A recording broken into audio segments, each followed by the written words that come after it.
కరీంనగర్ జగిత్యాల జిల్లా కొండగట్టు ఆంజనేయ స్వామి ఆలయాన్ని జనసేన అధినేత పవన్ కళ్యాణ్ దర్శించుకున్నారు. హైదరాబాద్ నుంచి పార్టీ ముఖ్య నేతలతో భారీ కాన్వాయ్తో కొండగట్టు చేరుకున్న పవన్ కళ్యాణ్కు అభిమానులు, జనసేన కార్యకర్తలు ఘన స్వాగతం పలికారు. ఆలయ అర్చకులు, అధికారులు ఆలయ సంప్రదాయాల ప్రకారం ఆయనకు స్వాగతం పలికి దర్శన ఏర్పాట్లు చేశారు. ఈ సందర్భంగా ఆంజనేయ స్వామికి పవన్ కళ్యాణ్ ప్రత్యేక పూజలు చేశారు. కొండగట్టు ఆలయ అభివృద్ధికి 11 లక్షల రూపాయల విరాళం కూడా ప్రకటించారు పవన్ కళ్యాణ్. హైదరాబాద్ నుంచి కొండగట్టుకు చేరుకునే మార్గంలో పవన్ ని చూసేందుకు అభిమానులు భారీగా తరలివచ్చారు.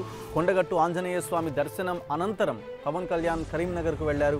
మరి కాసేపట్లో జనసేన కార్యకర్తలతో పవన్ కళ్యాణ్ భేటీ కాబోతున్నారు.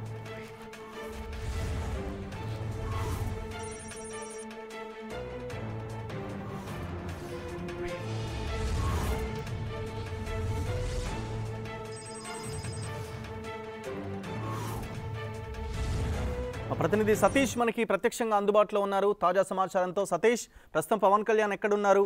జనసేన పార్టీ కార్యకర్తలతో సమావేశంలో ఎలాంటి అంశాలపైన చర్చించబోతున్నారు పవన్ కళ్యాణ్?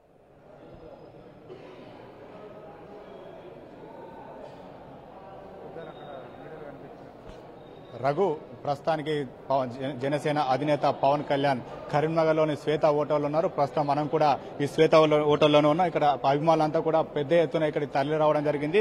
తన జనసేన అధినేత ఎటువంటి కార్యాచరణ రూపొందిస్తారు, తమకు ఎటువంటి మార్గనిర్దేశకాలు చేస్తాడనే అంశాలపైన ఇక్కడ అభిమానులంతా కూడా ఆసక్తి చేస్తున్నారు. ఇక్కడ పవన్ బస చేసినటువంటి మనం రూమ్ వద్ద ఉన్నాం. ఇక్కడ ప్రత్యక్షంగా మనం విజువల్స్ లో కూడా చూడవచ్చు.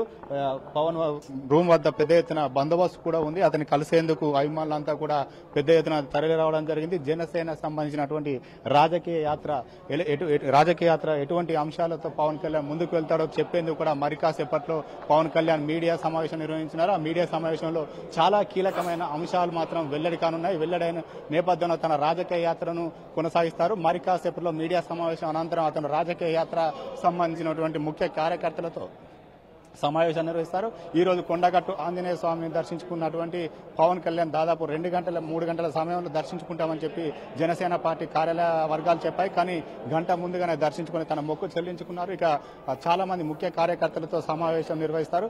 ప్రస్తుతానికైతే మనతో చాలా మంది అభిమానులు కావచ్చు, జనసేన కార్యకర్తలు కావచ్చు, వీరంతా ఉన్నారు. మీరు ఎక్కడి నుంచి రావడం జరిగింది? పవన్ జనసేన పార్టీ ఏ విధంగా రాజకీయంగా ముందుకెళ్తున్నారు? ఉస్మానియా యూనివర్సిటీ రావడం జరిగింది. చాలా మంది అక్కడ నుంచి ఒక 12-15 మెంబర్స్ రావడం జరిగింది. పార్టీ ఆఫీస్ నుంచి కొండగట్టు వరకు మేము ఆయనతో పాటే కాన్వాయ్ ద్వారా మేము కూడా బయలుదేరాము. అక్కడ ఆయన మొక్కు తీర్చుకొని మళ్ళీ అక్కడ నుంచి ర్యాలీగా ఇక్కడ కరీంనగర్ శ్వేత హోటల్కు బయలుదేరండి. ఇక్కడ వచ్చి ప్రెస్ మీట్ పెట్టి ఆయన రాజకీయ భవిష్యత్తు కార్యాచరణ ప్రకటించడం జరుగుతుంది. దాంతో పాటు మీరు ఉస్మానియా యూనివర్సిటీ నుంచి వచ్చారని చెప్తున్నారు కదా, జనసేన సంబంధించి కార్యాచరణ ఏ విధంగా ఉండాలని మీరు అనుకుంటున్నారు తెలంగాణలో? కేసీఆర్ గారు నీళ్లు, నిధులు, నియామకాల పేరుతోటి ఆయన సీఎం కుర్చీలో కూర్చున్నాడు. దానికి అనుగుణంగానే మన పవన్ కళ్యాణ్ గారు దానికి సీఎం ను ప్రశ్నించడం కోసమే మేము రాజకీయ భవిష్యత్తు ప్రకటిస్తారని మేము భావిస్తున్నాం. దానిలో భాగంగానే ఉస్మానియా యూనివర్సిటీ నుంచి మేము రావడం జరిగింది. అంతే ఆశతో మేము నీళ్లు, నిధులు, నియామకాలతో ఆయనను ప్రశ్నించడం కోసమే ఈయన రావాలని మేము కోరుకుంటున్నాం. దానికి అనుగుణంగానే మా భవిష్యత్ ప్రణాళిక కూడా మేము కూడా రచించుకొని ఈ ప్రెస్ మీట్ లో ఆయన ఏం చెప్పగలుగుతారో విని మేము కూడా ముందుకు వెళ్లాలని ఆశిస్తున్నాం. అంటే మీతో ఇప్పటి వరకే కొంత సమావేశం అయినట్లు తెలుస్తుంది కదా, ఈ సమావేశంలో పవన్ కళ్యాణ్ మీరు ఏమైనా సూచనలు చేయడం జరిగిందా? అంటే ఈ విధంగా తెలంగాణలో ముందుకెళ్తే పార్టీ భవిష్యత్తు ఉంటుందనే అంశాలను ప్రధానంగా మీరు ఏమైనా పవన్ కళ్యాణ్ దృష్టికి తీసుకెళ్లడం జరిగిందా? ఇప్పటికే స్పష్టమైన వైఖరి అయితే మాకు ఉస్మానియా యూనివర్సిటీ తరఫున అయితే ఇంతవరకు మాకు మేము ఆయనతో చర్చలు అయితే ఇంకా ఇంతవరకు స్పష్టమైన వైఖరితో ఏం ఎజెండా చూపెడతారు పవన్ కళ్యాణ్? మేము ఎస్సీ, ఎస్టీ, బీసీ, మైనారిటీ, అందులో నిరుద్యోగ సమస్యను, ఎస్పెషల్ నిరుద్యోగ సమస్యను లేవనెత్తే అంశం పైన బాగా ముందుకు తీసుకోవాలని ఆయనకు సూచనలు ఇవ్వదలుచుకున్నాం. ఆయన తీసుకొని ఆ సూచనలకు పార్టీ పరంగా మాకు హామీలు ఇస్తే మేము కూడా ఆయనతో పార్టీ పరంగా కానీ ఇంకే వ్యక్తిగతంగా కానీ ఆయనతో వెనుక నుండి మేము పోవడానికి ఆస్కారం ఉంటుంది. ఇంకా పవన్ అభిమానులు చాలా మంది ఉన్నారు. పవన్ జనసేన రాజకీయ యాత్ర ఏ విధంగా ఉండాలని మీరు అభిప్రాయపడుతున్నారు? పవన్ జనసేన యాత్ర చాలా బాగా జరగాలి, అతను ఇలా ముందుకు దూసుకెళ్లాలని చెప్పి మా మనసారా కోరుకుంటున్నాం. అలాగే కరీంనగర్ జిల్లాలోని కొండగట్టు ఆంజనేయ స్వామి వారికి వచ్చి వారు కరీంనగర్ నుంచి యాత్ర ప్రారంభించారు కాబట్టి ఇతను ఇలాగే రాకెట్ లాగా దూసుకెళ్లాలని చెప్పి మాకు కోరుకుంటున్నాం. ఓకే, ఇంకా చాలా మంది ఇక్కడ అభిమానులు కావచ్చు జనసేన పార్టీలో చేరడానికి సిద్ధంగా ఉన్నటువంటి చాలా మంది కూడా ఇక్కడ పవన్ కళ్యాణ్ కోసం వెయిట్ చేస్తున్నారు. పవన్ కళ్యాణ్ రాక కోసం అతన్ని చూడాలని కొంతమంది, అతని జనసేన పార్టీ రాజకీయ యాత్రకు ఏ విధంగా ఉంటుందని చాలా మంది కూడా ఆసక్తిగా చూస్తున్నారు. ఈ ఆసక్తిగా చూస్తున్న తరుణంలో పవన్ కళ్యాణ్ తన రాజకీయ ప్రస్థానాన్ని తెలంగాణలో కొనసాగించడానికి కూడా చాలా మంది కూడా ముందుకు వస్తున్నారు. అయితే ఇప్పటికే ప్రజారాజ్యం తరపున గతంలో ఇక్కడికి వచ్చినటువంటి పవన్ కళ్యాణ్ దాదాపు 9 ఏళ్ల తర్వాత మరోసారి కరీంనగర్ వేదికగా తన రాజకీయ యాత్రను కొనసాగిస్తున్నారు. తెలంగాణలో రాజకీయ యాత్ర మాత్రం రాజకీయంగా ఎదగాలంటే మాత్రం కరీంనగర్ జిల్లా ఒక సెంటిమెంట్ గా చెప్పుకోవచ్చు. రాజకీయ వర్గాలన్నీ కూడా ఇక్కడ నుండే తమ ప్రస్థానాన్ని కొనసాగిస్తాయి. ఉదాహరణకు చాలా పార్టీలు ఉన్నాయి, చాలా పార్టీలు కూడా తన రాజకీయ ప్రస్థానాన్ని ఇక్కడ నుంచి కొనసాగించాయి. ఆ విధంగా విజయవంతమైన సందర్భాలు కూడా ఉన్నాయి. ప్రస్తుతం అలాంటి సందర్భంలోనే ఇక్కడ నుంచి పవన్ కళ్యాణ్ తన రాజకీయాన్ని తెలంగాణలో రాజకీయ పార్టీని ముందుకు సాగించే అంశాలు ఉన్నాయి. ఇంకా కొంతమంది అభిమానులు మనతో మాట్లాడే సిద్ధంగా ఉన్నారు. పవన్ రాజకీయ యాత్ర జనసేన ఏ విధంగా ఉండాలని చెప్పి మీరు సూచన చేయదలుచుకున్నారు? దానికంటే ముందు పవన్ కళ్యాణ్ గారు ఆర్టిస్ట్ కాబట్టి కళాకారుగా ఈ జిల్లా కళాకారుల సమాఖ్య అధ్యక్షుడిగా ఉన్నా నేను వారిని కలిసి వారికి స్వాగతం చెప్పడానికి ఇక్కడికి వచ్చాను సార్.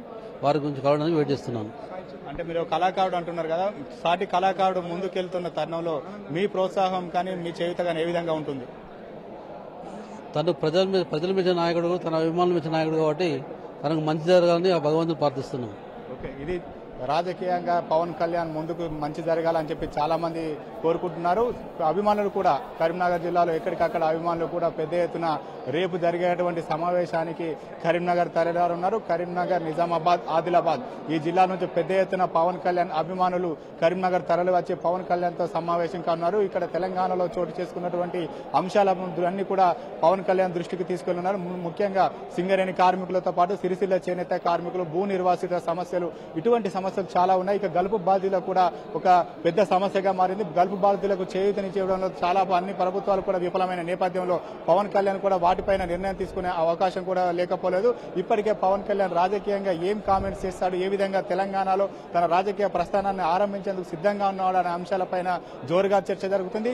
ఈ నేపథ్యంలోనే ఇటు కాంగ్రెస్ పైన విమర్శిస్తాడా లేదా టీఆర్ఎస్ పార్టీని విమర్శిస్తాడా? ప్రభుత్వం ఉన్నప్పటికీ తన రాజకీయంగా ముందుకు సాగడానికి ప్రస్తుతానికైతే అధికార పార్టీని టార్గెట్ చేయవలసి ఉంటుంది. టార్గెట్ చేయవలసిన నేపథ్యంలో తాను ఏ విధంగా టార్గెట్ చేస్తాడు అనేది మాత్రం ఆసక్తిగా మారింది. ఇక పవన్ కళ్యాణ్ రాజకీయ యాత్ర సంబంధించి మరి కాసేపట్లో మీడియా సమావేశంలో పవన్ కళ్యాణ్ వెల్లడించనున్నారు. రైట్ సతీష్, చూద్దాం ఏం మాట్లాడతారు పవన్ కళ్యాణ్ మీడియా సమావేశంలో అనేది. మరికొద్దిసేపట్లో పవన్ కళ్యాణ్ మీడియా ముందుకు వచ్చే అవకాశం కనిపిస్తుందని మా ప్రతినిధి సతీష్ ద్వారా మనకు తెలుస్తోంది.